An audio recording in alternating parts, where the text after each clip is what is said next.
നീ കുളിക്കടയിൽ പോയോ? പോയി. അവിടെ വെച്ച് ആരോടെങ്കിലും സംസാരിച്ചോ? സംസാരിച്ചു. ആരോട്? അമ്മിണിക്കുട്ടിയോട്. അമ്മിണിക്കുട്ടിയോ? അവൾ നിന്റെ ആരാടി? എന്റെ ആരുമല്ല, ആരും ആയിരുന്നുമില്ല. എന്ത് പറഞ്ഞു?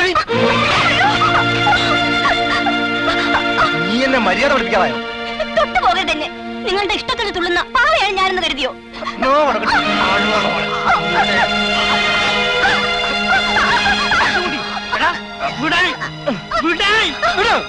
എന്താണ് അതിന്റെ അർത്ഥം?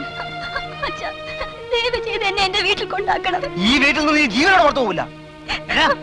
നീ എന്ത് ഭാവിച്ചുകൊണ്ടാടാ? എന്റെ കാര്യങ്ങൾ തീരുമാനിക്കാൻ എനിക്കറിയാം. അച്ഛന്റെ കാര്യം നോക്കിയാൽ മതി.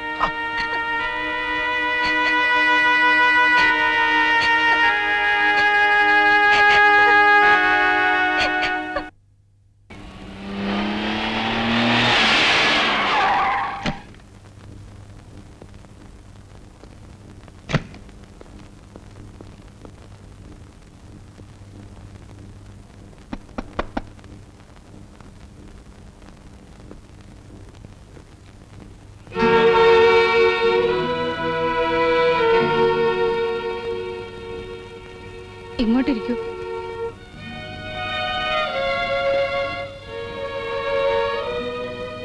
ഞങ്ങൾക്കെല്ലാം മനസ്സിലായി മോനെ. നിന്നെ ഞങ്ങൾ എന്തെങ്കിലും പറഞ്ഞിട്ടുണ്ടെങ്കിൽ നീ അതങ്ങ് ക്ഷമിക്കണം. അതോർത്ത് വിഷമിക്കണ്ട, എനിക്കൊരു പരിഭവമില്ല.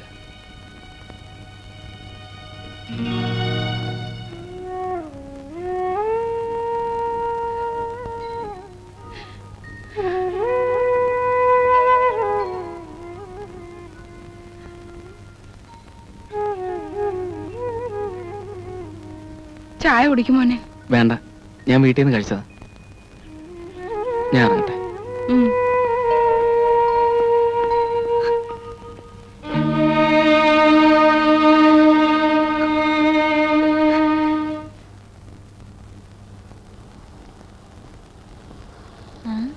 ഇതെന്താ ഈ പാത്രത്തിൽ? പ്രസാദാ? എനിക്ക് തോന്നി.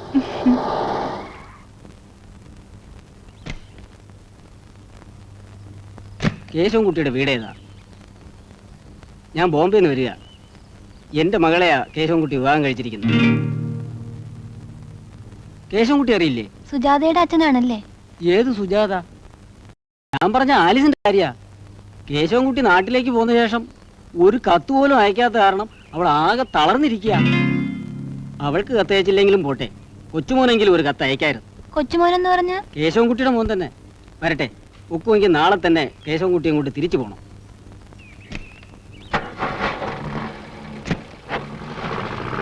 ഭഗവാനെ,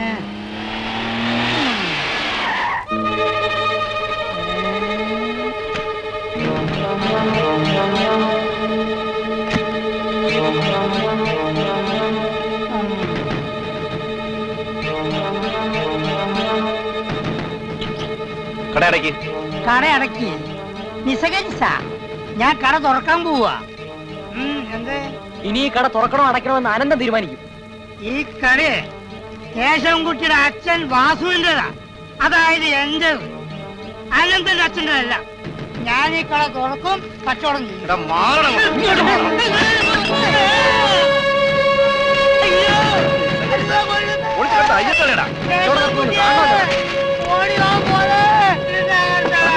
നാട്ടുകാരെ പറ്റി നടക്കും.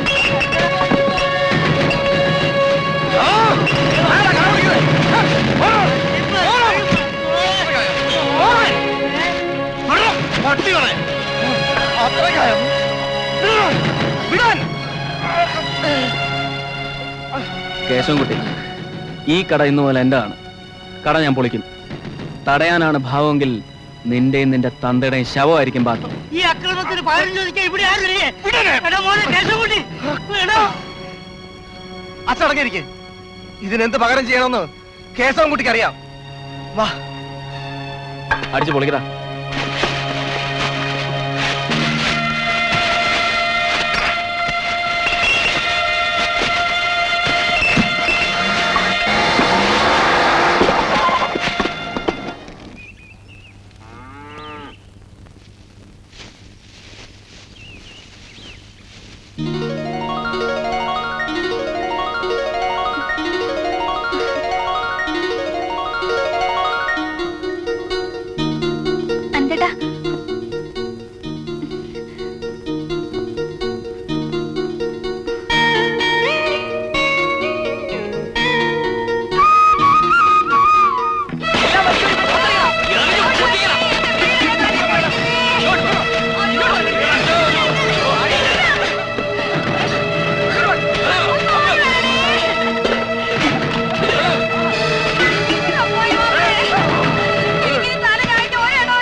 ചോദിക്കാനും പറയാനും ആരും ഇല്ലെന്ന് കരുതിയോ?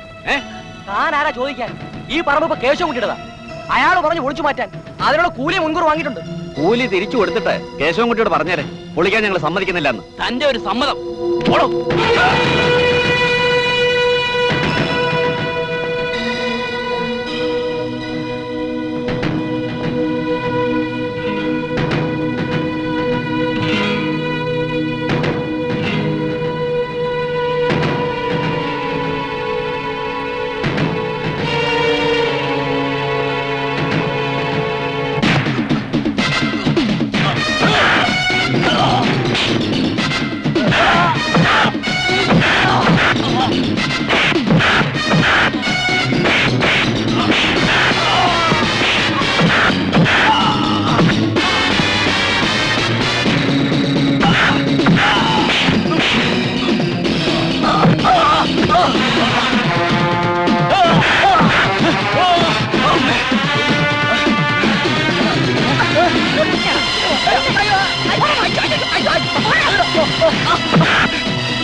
സുന്ദരനീയും സുന്ദരി ഞാനും ചേർന്നിരുന്നാൽ തിരുവോണം കൈ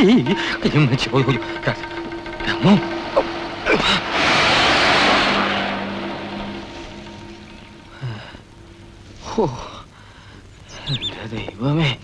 ഓ 400 രൂപ വാങ്ങി നാളെ തല്ലും കൊണ്ടേ വന്നിരിക്കുക.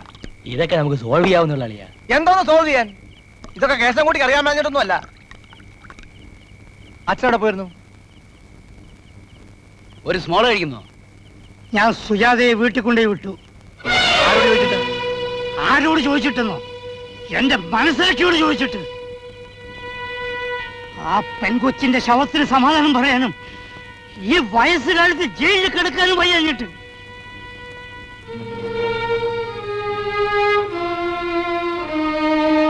നിനക്ക് വേണമെങ്കിൽ എന്നെ തല്ലിക്കൊല്ലാം. നീ അതിന് മടിക്കാത്തവനാണെന്ന് എനിക്കറിയാം. ഞാൻ എല്ലാം അറിയുന്നുണ്ടടാ. ഒന്ന് പോകുന്നുണ്ടോ എന്റെ മുമ്പിൽ നിന്ന്?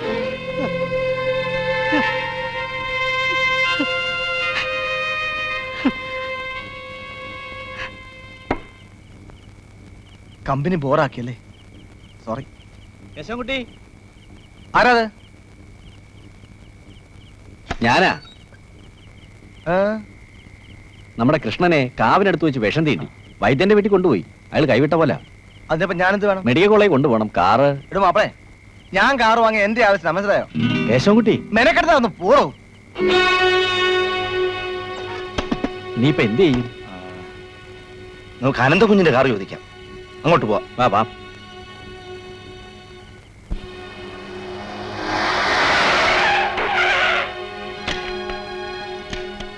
എങ്ങനെയുണ്ട്?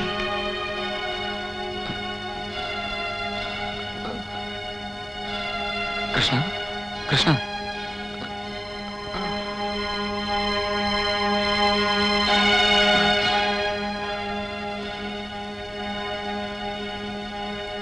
അനന്ത, അനന്ത, നമുക്ക് വേഗം മെഡിക്കൽ കോളേജ് കൊണ്ടുപോവാം. എങ്ങും കൊണ്ടുപോയിട്ട് കാര്യമല്ല. ഇത് കരിമൂർക്കനാ. അനന്ത, നിന്നോട് ചെയ്ത പാവങ്ങൾക്ക് എനിക്ക് കിട്ടിയ ശിക്ഷയാണിത്. നമുക്ക് ഹോസ്പിറ്റലിൽ പോവാം. വേണ്ട, ഞാൻ രക്ഷപ്പെടില്ല. രക്ഷപ്പെടാൻ പാടില്ല. അനന്തൻ എന്നോട് പൊറുക്കണം. അന്ന് എന്നെ വിഷം തീണ്ടി ഇവിടെ കൊണ്ടുവന്നത് കേശവൻകുട്ടി കളിച്ച നാടകമായിരുന്നു. നീ എന്തായി പറയുന്നത്? സത്യത്തിൽ അന്ന് എന്നെ വിഷം തീണ്ടിയിരുന്നില്ല. ഇത് നിനക്കുള്ളത്. എല്ലാം ഭംഗിയായി നടന്നാൽ ഇതുപോലെ ഒരു കുപ്പി കൊടുത്തരും. അഭിനയം ഗംഭീരമാകണം. അനന്തം കണ്ടാൽ സത്യത്തിൽ നിന്നെ പാമ്പ് കടിച്ചാണ് തോന്നണം. ബാക്കി കാര്യങ്ങളെല്ലാം ഞാൻ ആ വൈദ്യനോട് പറഞ്ഞിട്ടുണ്ട്. സത്യം എങ്ങാനും പുറത്തറിഞ്ഞ ഒന്നും അറിയില്ല. നീ ആരോടും പറയാതിരുന്നാ മതി. ചെല്ലേ.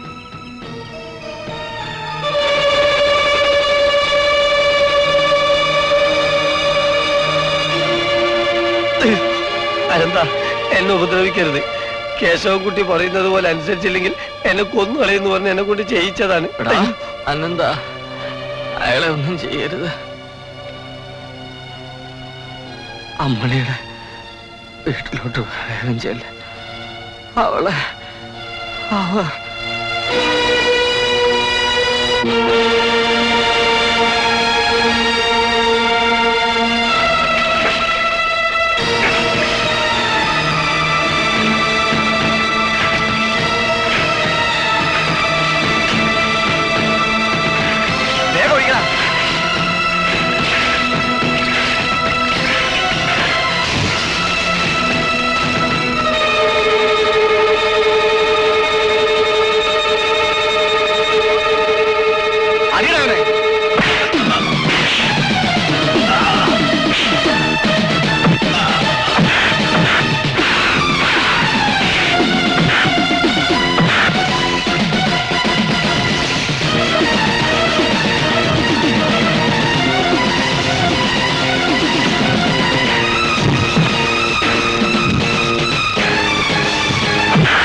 ഈ മഹാഭാവിയെ കൊന്നിട്ട് നീ നിന്റെ ജീവിതം തൊലയ്ക്കുന്നു. അനന്ത, അമ്മ പറഞ്ഞതാ ശരി. ഇവനെ എന്ത് ചെയ്യണമെന്ന് ഞങ്ങൾക്കറിയാം. അതെന്താ? തല്ലി കൊല്ലണം അവനെ.